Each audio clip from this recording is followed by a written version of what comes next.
Welcome to another Facebook Live from UC Davis Health. I'm Rick Cushman, and I am with Dr. Cassandra Lee. She is the team doc for Sacramento Republic and a UC Davis orthopedic surgeon. We are here in a few minutes. There will be some folks from Sacramento Republic. In fact, the entire practice field is going to be out here. And we are going to talk a little bit about what it's like to be a team doctor for a major sport. And since she is a orthopedic surgeon, she's also going to give some advice on how to keep your future soccer star healthy, and maybe those of you who play in adult leagues, how to keep yourself healthy. Dr. Lee, thanks for being out here with us. This is going to be really fun. I'm excited to be here. It's always great to be out with the team. Yeah, and we see they're kind of head this way any minute now. We can see them out in the parking lot, so we're going to try not to get in their way. A couple reminders, though, by the way. We are a proud sponsor at UC Davis Health of the Sacramento Republic, and they have their final home game on Saturday.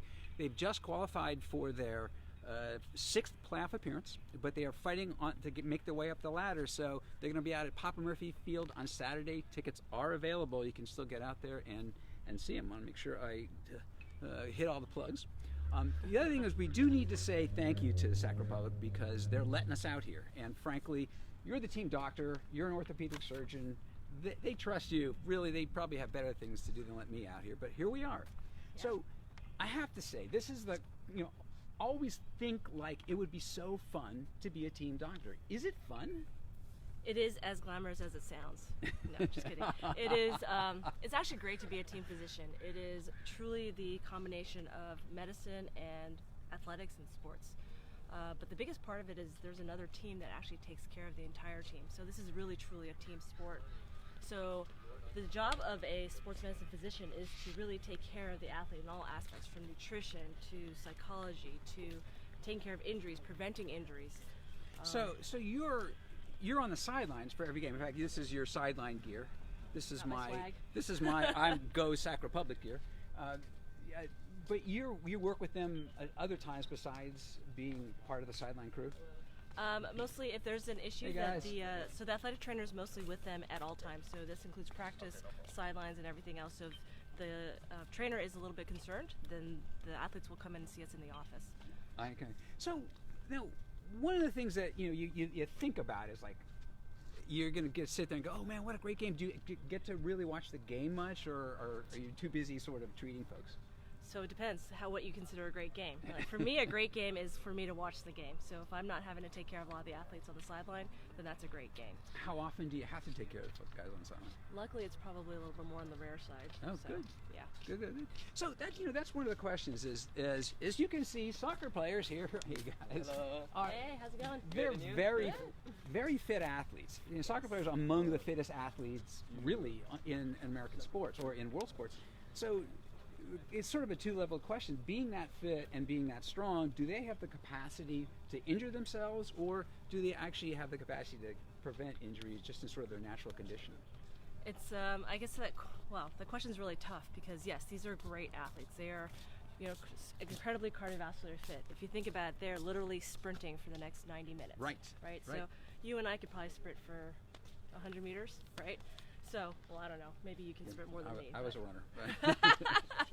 So these guys do have the capacity to kind of keep on going at a high level. With that, you have to be able to be conditioned, and you also have to have recovery. And that's probably one of the biggest things that people don't think about when it comes to being an athlete. Because these guys go hard. They go 100%. They have games every week, maybe even twice a week, right? So, but the key is actually the recovery in between, so that prevents overuse, that prevents more injury. That actually will also affect their performance. Like if you keep on trying to perform at that high level, you're going to decrease. Yeah. So I want to talk more about recovery in a minute because that's a lesson that all of us, our armchair, semi-armchair Saturday athletes could all learn. But one of the questions is with these guys, what are the kinds of injuries you see the most? So with soccer players in general, the biggest set of injuries are actually going to be lower extremity injuries. Makes sense, right? It's a kicking sport, so anything from ankles to knees to groin pulls to muscle pulls, hamstrings also specifically. Another thing that comes along in soccer is actually concussion. Oh yeah. So if you imagine, you see these guys going up heading for a ball, and they're going for it. So that's another issue for the injury. Well, and that's a big part of the sport that we tend not to think about. I mean, how often do you run into it where one of the guys get concussed? On the pro level, it's probably going to be a little bit lesser than actually what we see in the adolescent level. Yeah. actually the study came out of the American Orthopaedic Society for Sports Medicine, so AOSSM, and they looked at the incidence of concussions in high school athletes and actually found that the incidence in female adolescent soccer players is higher than high school football. Why would that be? I mean, I know there's a lot of really headers, good but I mean, question. what would make that? Because these guys have much more capacity to use headers more. Why would that? That's a really good question. I don't think that's something that we have fully hashed out yet within our research. But looking at, if you think about what we do in soccer, we don't let kids head the ball until after 10 years old, right? Right. The reality is because their heads are too big for their bodies, right? If you think about it, it's almost like a bobblehead. They don't have the neck muscles that can kind of control their head. So that's one of the safeties we put in to kind of protect our youth in soccer. But I can't quite say why that it happens more often in females. Yeah. Oh, interesting. So one of the things that, as we look at it on the field, and we can see that these guys are starting to do warm-ups, and and they're going to warm up for a while before they start playing, which is not something that happens so often on Saturday mornings whether it's kids or adults that are playing. So what are some of the lessons that from pro soccer that regular soccer players could learn? I think the important thing is that you really have to treat your body with respect, if you will. So warm-up is key. So not jumping and all of a sudden, you got that Saturday morning league, you run a little bit late, and then so you run on the field and go all out. Right. That's not gonna bode well. That's gonna cause muscle pulls. Yes. It's gonna cause a lot of other problems. Rule number one: don't jump out of the car and start sprinting. Right? Yes, that's or out of the house. That's another one too. Yeah.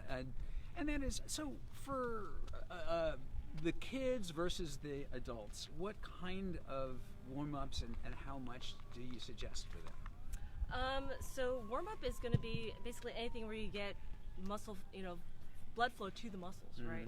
So probably easy jogging. If you look at these guys, they're kicking up their hips, they're opening up their hips, so they're really loosening up those hip flexors, those quads, those hamstrings. They're really trying to open up everything that they're going to really be stressing during their workouts. Right. So I think, it's not just jogging, but you also probably want to do some lunges. You want to just try to get some flexibility into your warm-up too. Yeah, it's as a former track athlete, one of the things we did a lot of high knees and a lot of strides, slowly accelerate. And that's something that I was watching. I was watching a friend of mine's 50-year-old team warm up, and they didn't do that very often. They didn't warming up was setting up the lawn chair and making sure the beer was in a cooler was pretty cold. Did you guys warm up? So, I mean, those are the sorts of things I imagine that a lot of just recreational players don't even plan for in their day. Yeah, a lot of it is, right, because a lot of us are just going to go in and say, hey, our fitness is going to be our playing, but the reality is you don't want to hurt yourself. And as we get older, and I'm not calling any of us old, right, but we're all getting older at some point. I think it's happening. Standing here, I'm starting to age already. Yeah, the key is really just to make sure you warm up. Right. And the interesting thing is, I'm going to do a little bit of plug here. So looking at our youth sports, one of the biggest things as a sports physician is that we want to prevent injury, right? It's one thing to actually take care of the injuries, but the best thing is actually prevention. So one of the biggest things I worry about as a sports sports physician, I was an athlete back in the day, but no longer. What'd you play, by the way? I played volleyball. There you go. Yeah. So is really prevention. So one of the big things that I worry about is adolescent females. There's a high incidence of ACL tears, and I actually had an interview with I forgot one of the TV programs and looking at I saw that, yes. female and ACL injuries, but specifically in adolescent teenage females, there's a higher risk for ACL tears, and that's definitely multifactorial. But one of the biggest things now is FIFA has come up with a prehab, if you will.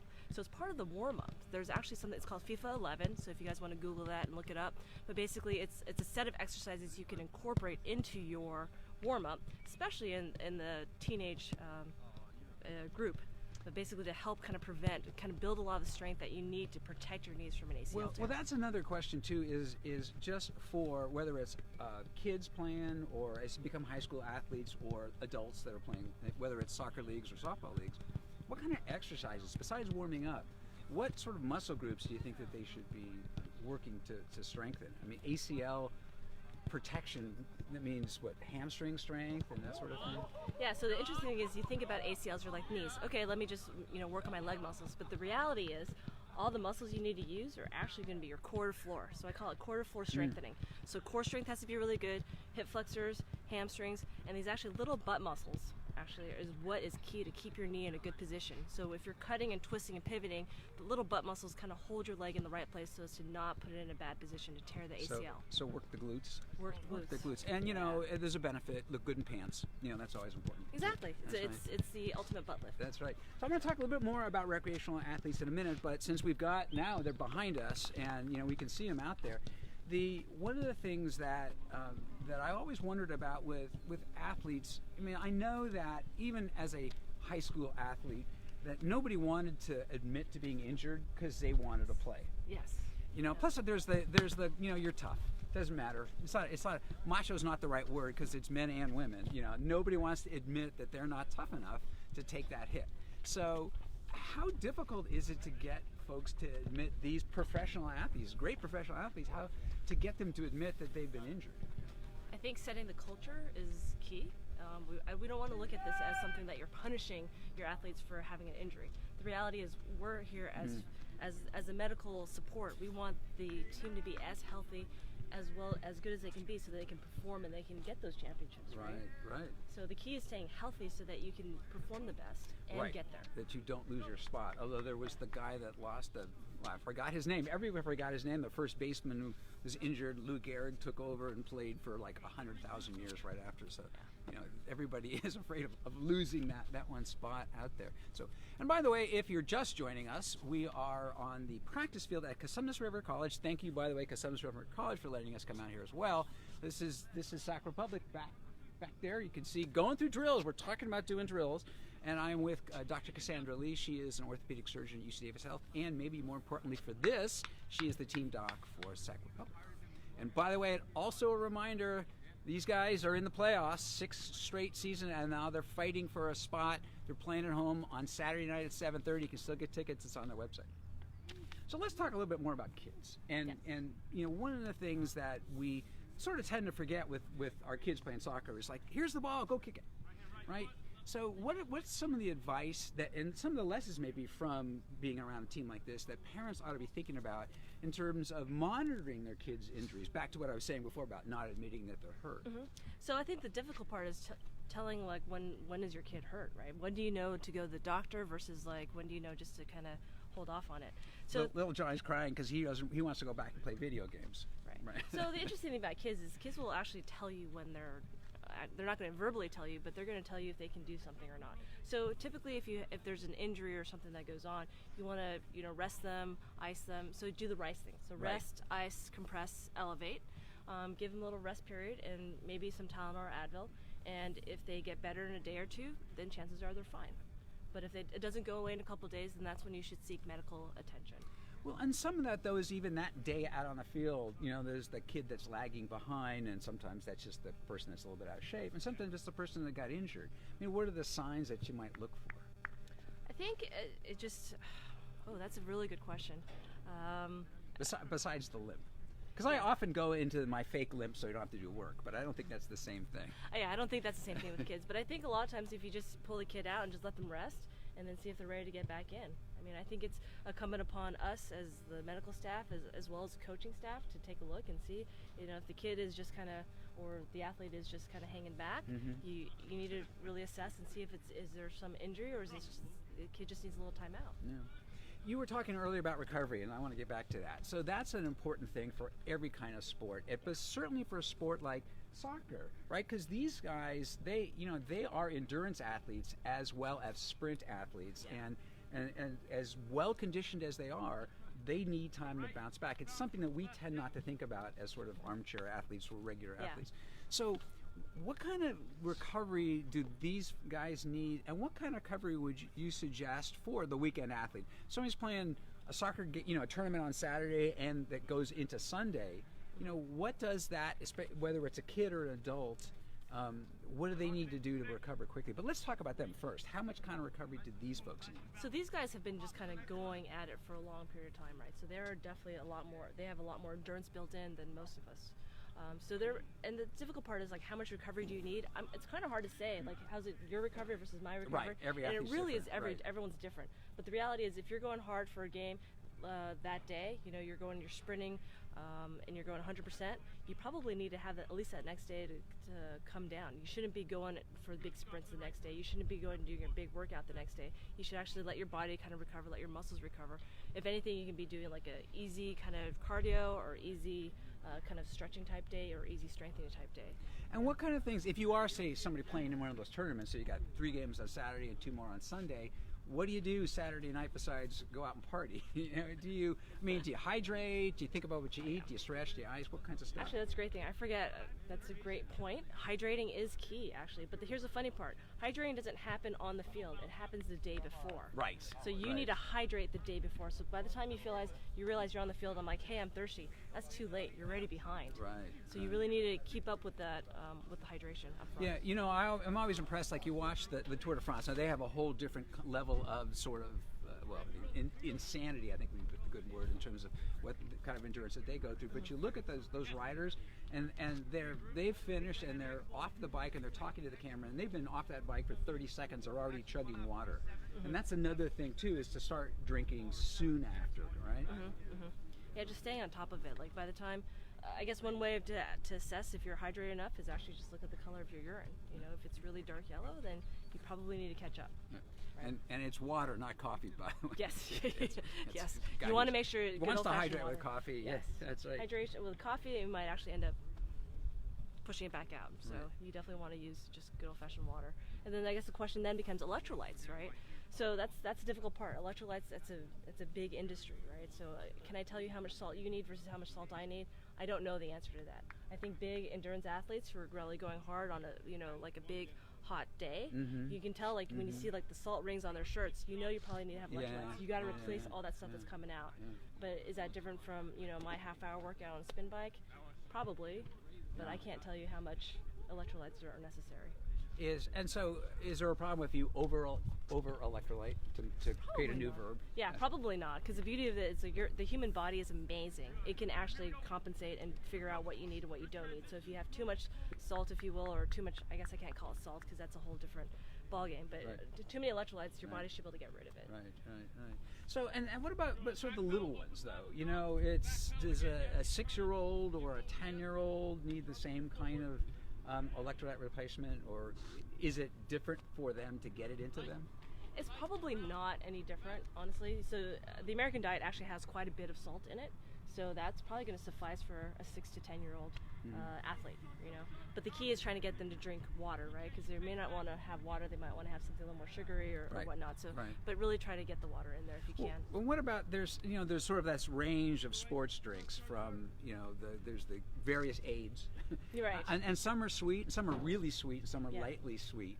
And I remember this is years ago, but somebody had some study that said with a little bit of sugar they absorb the water more. I don't know if that's true. Is there any truth to that? In theory, if there's a little bit of sugar, you absorb the salt better. But honestly, a lot of sugar, no. Yeah. So honestly, it's going to be one of those. Figure out which one you like and stick with it. Right. Probably at that point, just get something to drink. Yeah, exactly. Just get something to drink. Yeah. That's good. All right. So I know that you were talking before about women's knee injuries. And I know that in some of your stuff it's a certain age level at which they start to have it. It was like after age 10, if that I remember. Basically puberty. So is it a physiology thing in terms of like the curvature of the body or the physical makeup? I mean, what is it that causes that sort of thing? That is a very good question. It's actually we don't fully understand the entirety of what causes it, but if you think about it, the rates of injuries from boys and girls before puberty are the same. Once you hit puberty, so with girls, you're going to have hormone changes, you're going to have hip changes, you're going to have difference in how the muscles develop, you're going to have growing pains, all that stuff. The ACL rates go up to 4 to 5 times higher than boys. Wow. Yeah, so it is a real problem. Wow. So back to what we were talking about, I'm pointing because we were down the field and we were talking about this, but we were talking about exercises that people can do. So are there specific exercises or should girls do more? Yes, absolutely.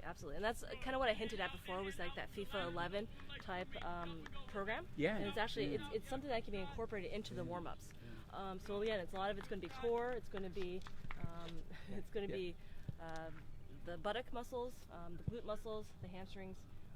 Working on kind of landing mechanics, because girls, interestingly enough, when we jump up to land, we actually land a little more stiff-legged, straight-legged. And what happens is that's what puts our knees in a bad position. Boys tend to land a little bit differently, and it's a strength issue too. We land like cats. A little bit. You got to think about landing Maybe soft. not, Actually, yeah. no, there's truth to that. You got to land soft. Yeah. You know, I was pointing at the field back there because here we've been talking now for about 20-25 minutes, and you guys are still warming up. Yeah. So once again, the point about a real serious warm-up is a real serious warm-up. Yeah, You know, actually really warm up. Yeah, it's not just walk up and down the block and do a couple of fake kicking motions, but it's and the truth is we do know this. You'll also play better too. You'll run faster, jump higher, all those sorts of things. So, okay, so I need to ask you this question. Not that anybody on Sacramento Republic has ever taken a dive. But one of the things we love about pro soccer in particular, and you always see this at the World Cup level, actually more than at any level, is where two guys bump shoulders and one of the guys goes down, writhing in pain, holding his knee. All right. So, as a medical professional, how likely is it that guy writhing, holding his knee is going to jump back up as soon as the ref doesn't make the call and walks away? Wow, that's a loaded question, isn't yes, it? it is. It oh, totally gosh. is. So here, I can, actually, so every trainer will have something in their bag called a magic spray. So the nice part about the spray is that you can spray it on anything on these athletes and they can jump right back up. Yeah, it's the tongue-in-cheek, of course. Yes, it's the pain related. Yeah, we're gonna, just so you can see them behind us right now, and also probably stay out of the way. If you do see a flying soccer ball, don't be alarmed. I'm going to get back to the sort of notion of preventative injury and recovery. So, what specific lessons that you see that these guys do? Now, we were just talking about workout. About warm up, because now they're finally actually working on drills. So, what lessons from here should kids take, should parents take, should recreational league adults take out of that in terms of how these guys practice? So I guess what we're seeing on the professional level is that they really take warm-up seriously, right? They're not going to go and all of a sudden just basically come out of the locker room and go out and start playing and go into drills in specific plays. They're going to actually warm up their hips, they're going to warm up their legs, they're going to do some lunges like you kind of mentioned, they're going to do a little bit of running, and then now they're just working on just easy, just dribbling and juggling and whatnot. So that was an official soccer, Sacramento Republic soccer ball right there. Yes. I don't know if it was on camera, but they're flying everywhere. We're actually going to keep moving, get out of the way so they're not flying out of there. That's one of the hazards actually of sports coverage, is that you always have to pay attention because you don't know when the ball's going to come towards you. Well, and so that actually brings up a good point. So there you are on the sideline, and you're looking at a player because somebody's hurt. Yeah. Is somebody keeping an eye out and make sure that there's not either a ball or a scrum headed your way? So typically, if I'm actually out on the field, obviously play is stopped, right? So that's not something I have to worry about. But when I assess athletes on the sideline, yes, it's actually off of the sideline a little bit, kind of behind the benches. Mm-hmm. So it's usually pretty safe. Yeah. Usually. Yeah. Yes. That being said, yes, we're the corner of my eye is always kind of watching. I'd say we're probably jinxing you for yes. Saturday night. Yeah. So now you travel with the team as well? Is that right? No, I don't. So not this team. So you're the doc for all games here. So actually, so within the sports medicine section of UC Davis, we have a bunch of orthopedic surgeons. But so here's a neat thing about what sports medicine doctors are. We're multi-faceted, if you will. So we have physical medicine and rehabilitation doctors, internal medicine doctors, family practice doctors who do sports, but obviously more on the medical side of things. And then we have the orthopedic side. So there's orthopedic sports medicine, as well as one of our foot and ankle partners is also into sports coverage because he took care of a lot of the FIFA and MLS stuff. Right. So yeah, and you also, you've done surgeries on various athletes as well too. So it's the full suite of coverage, as we say. Yes, we have everything from the common cold to head injuries to knee surgeries. The common cold, we forget about these guys. These guys are human. Yeah, that's right. Yes. All right. Well, I think we're going to let them continue their practice, and we're going to get out of there. We want to say thank you very much to Sacramento Republic for letting us hang out at their practice. And thank you to Dr. Cassandra Lee for letting us bother her for a morning when she could probably be doing better things. And also Summers River College for letting us come out here. And remember, tickets are still available for Saturday night. They're in the playoffs, fighting for a spot. Come root on our great Sacramento Republic team. Thanks for watching.